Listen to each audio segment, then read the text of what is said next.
मेरे प्रिय मित्रों, नमस्कार। फ्रेंड्स, आज मैं आप सबसे कुछ महत्वपूर्ण छोटी-छोटी खबरों के बारे में बात करने जा रहा हूं और मैं बताना चाहूँगा कि अब जनवरी से लेकर के मार्च तक की जो छोटी-छोटी खबरें होंगी, इनके प्री एग्ज़ामिनेशन के करंट अफ़ेयर्स के अंतर्गत पूछे जाने की सबसे ज़्यादा संभावना होती है।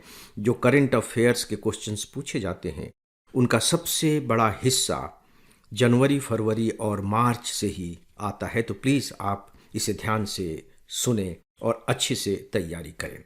दोस्तों, शुरुआत करते हैं इसरो की दो खबरों से, जिसमें एक खबर बहुत अच्छी है और दूसरी खबर थोड़ी सी निराश करने वाली है। अच्छी खबर यह है कि इसरो के बाहुबली रॉकेट ने अंतरिक्ष में अब तक का सबसे भारी उपग्रह भेजकर इतिहास रचा है। और ये जो उपग्रह था, अमेरिका का उपग्रह था। इसका नाम था ब्लू बर्ड 2 और इसका जो वेट था, जो वजन था, 6100 किलोग्राम, 6100 किलोग्राम। भारत की धरती से प्रक्षेपित यह अब तक का सबसे भारी उपग्रह है। और एक महत्वपूर्ण बात यह कि अब इस सैटेलाइट के जरिए बिना मोबाइल टावर के वीडियो कॉल की जा सकेगी। आपने अखबार में पढ़ा होगा कि मोबाइल टावर को लेकर के बहुत ज़्यादा विवाद की स्थिति बनती है कि यहाँ लगाया जाए, वहाँ नहीं लगाया जाए, यहाँ लगाने से रेडिएशन होता है, इससे चिड़ियाँ बहुत ज़्यादा मरती हैं। तो अगर इस तरह का सैटेलाइट अस्तित्व में आ गया है तो कम से कम हमारी इस धरती को मोबाइल टावर की बढ़ती हुई संख्याओं से निजात मिल सकेगी। दोस्तों, ये भारतीय एजेंसियों द्वारा अब तक सबसे सटीकता से किया गया प्रक्षेपण है, यानी कि बहुत ही परफेक्ट तरीके से यह प्रक्षेपण किया गया। फ्रेंड्स, आपके लिए एक उपयोगी सूचना, हमारा फुल ऑनलाइन कोर्स है जिससे ऑप्शनल सब्जेक्ट को छोड़कर हम प्री, मेंस और इंटरव्यू तक की पूरी तैयारी कराते हैं। इसके सभी 1000 घंटे के लेक्चर्स वेल एडिटेड और एनिमेटेड हैं। इसके जो 90% लेक्चर हैं मैंने तैयार किए हैं और मैं स्पेशली बताना चाहूँगा कि हमने इसमें पढ़ाया नहीं है बल्कि समझाया है। आपको इसकी पूरी जानकारी हमारे मोबाइल ऐप और हमारी वेबसाइट पर मिल जाएगी। इसरो से ही जुड़ी अब दूसरी खबर जो थोड़े से मन को निराशा से भर देती है, लेकिन देखिए, जब कोई भी बड़ा मिशन होता है तो इस तरह की स्थितियां तो आती ही आती हैं। खबर यह है कि इसरो का PSLV-C62 रॉकेट मिशन, मैं नाम रिपीट कर रहा हूं, एग्जामिनेशन में हो सकता है कि पूछ लिया जाए, PSLV-C62 जो रॉकेट का मिशन था वह असफल हो गया। 8 मिनट के बाद ही जो भी 16 उपग्रहों को अंतरिक्ष में लॉन्च किया गया था, वे सब के सब तकनीकी गड़बड़ी आने के कारण रास्ते से भटक गए और कोई भी उपग्रह सही कक्षा में नहीं पहुंच सका। ये जो रॉकेट था, ये 16 उपग्रहों को अंतरिक्ष में ले जा रहा था। और दोस्तों, सबसे बड़ी बात यह है कि ये जो PSLV जो रॉकेट है, यह इसरो का सबसे भरोसेमंद रॉकेट है और 1993 में पहली बार इससे लॉन्चिंग की गई थी और तब से लेकर के अब तक 64 प्रक्षेपण जो किए गए हैं PSLV रॉकेट से किए गए हैं और 64 में से केवल 4 बार असफलता मिली है। जो थोड़ी सी चिंता की बात है वो ये है कि 9 महीने के अंदर यह दूसरी असफलता है। ये थोड़ी सी चिंता की बात है। आप सोच करके देखिए, 93 से लेकर के 2026 तक केवल 4 असफलताएं, लेकिन पिछले 9 महीने में ही 2 असफलताएं। तो ये थोड़ी सी चिंता की बात है। इससे पहले 18 मई 2025 को भी जो लॉन्च किया गया था उसमें असफलता मिली थी। फिलहाल इसकी जांच के आदेश दे दिए गए हैं। इसका अध्ययन किया जाएगा कि ऐसा क्यों हो रहा है। लेट अस सी कि इससे हमें महत्वपूर्ण बातें जानने को मिलेंगी और भविष्य में हम अपने को सुधार सकेंगे। दोस्तों, जो दूसरी खबर है वो ब्रिक्स देशों के लोगों को लेकर के है जो भारत ने लॉन्च कर दिया है। आपको मालूम है कि भारत चौथी बार ब्रिक्स देशों का शिखर सम्मेलन इस साल आयोजित करने जा रहा है। पहले भारत 3 बार इसकी अध्यक्षता कर चुका है।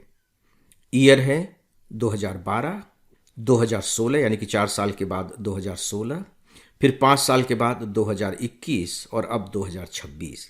मैं रिपीट कर रहा हूं, 2012, 2016 और 2021 और अब 2026 में चौथी बार उसने ब्रिक्स की कमान संभाली है। तो हम लोगों के बारे में बात करेंगे। परीक्षा की दृष्टि से मुझे थोड़ी सी ये बात इंपॉर्टेंट मालूम पड़ती है, क्योंकि शिखर सम्मेलन हमारे यहाँ हो रहा है, तो हो सकता है कि इस पर कोई प्रश्न पूछ लिया जाए। दोस्तों, ये जो हमारा लोगो है, हमारा जो राष्ट्रीय पुष्प है कमल, उससे प्रेरित है। बीच में कमल का फूल बना हुआ है और आप जानते हैं कि कमल जो है वो हमारे देश की सांस्कृतिक विरासत, सुदृढ़ता और संतुलन का प्रतीक माना जाता है। महत्वपूर्ण बात यह है कि कमल फूल की जो पंखुड़ियां हैं उन्हें अलग अलग रंगों में रंगा गया है और इनके जो रंग हैं ये ब्रिक्स देशों के रंग से दर्शाए गए हैं।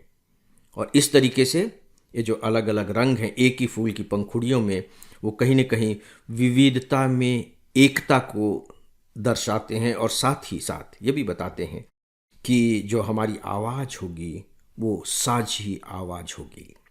केंद्र में नमस्कार की मुद्रा बनी हुई है और आप जानते हैं कि जो हमारे यहाँ नमस्कार है वो सम्मान देने का, सहयोग का और कहीं न कहीं साझेदारी की भावना को भी दर्शाता है। बहुत इम्पॉर्टेंट पॉइंट ये कि लोगों के साथ जो टैग लाइन है, इसे ध्यान से सुनिएगा, लचीलापन, नवाचार, सहयोग और सतत विकास के लिए निर्माण। मैं रिपीट कर रहा हूँ, लचीलापन, नवाचार, सहयोग और सतत विकास के लिए निर्माण।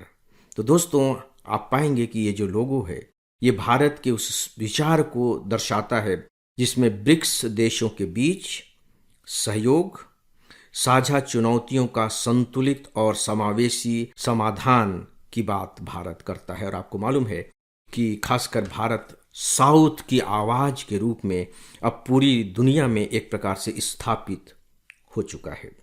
दोस्तों, जो 2026 का शिखर सम्मेलन भारत में आयोजित हो रहा है उसका अपना एक अलग किस्म का महत्व है। इसके बारे में आप अनुमान थोड़ा सा लगा सकते हैं। अमेरिका के जो राष्ट्रपति हैं उनकी जो टैरिफ नीतियां हैं, आप देख रहे हैं कि कैसे उसने पूरी दुनिया को परेशान कर रखा है।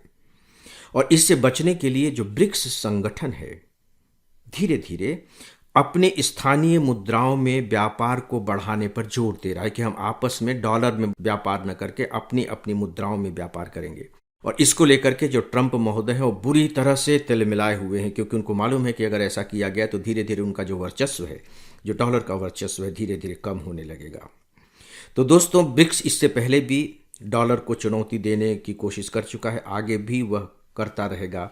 इससे अमेरिका की चिंता बढ़नी स्वाभाविक है। तो ऐसे समय में भारत में इस शिखर सम्मेलन का होना अपने आप में काफ़ी मायने रखता है।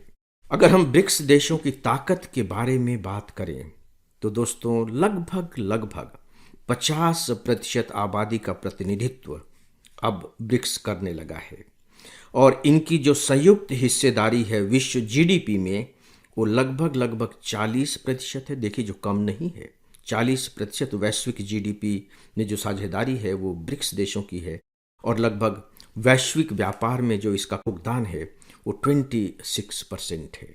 आपकी जानकारी के लिए मैं बताना चाहूँगा कि ब्रिक्स के वर्तमान में 10 सदस्य देश हैं।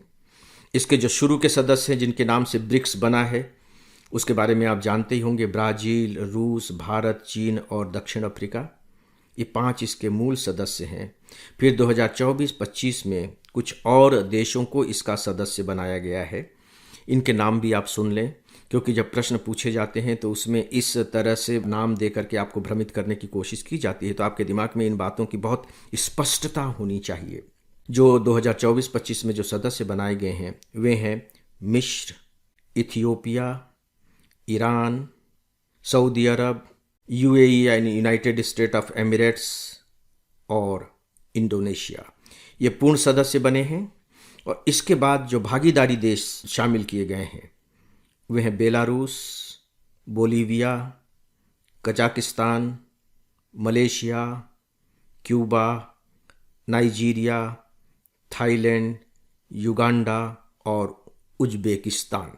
यदि आप भागीदारी देशों को एक बार मिस भी कर देंगे तो कोई बड़ी बात नहीं होगी, लेकिन जो सदस्य देशों के नाम हैं वे आपको बहुत अच्छे तरीके से मालूम होने चाहिए।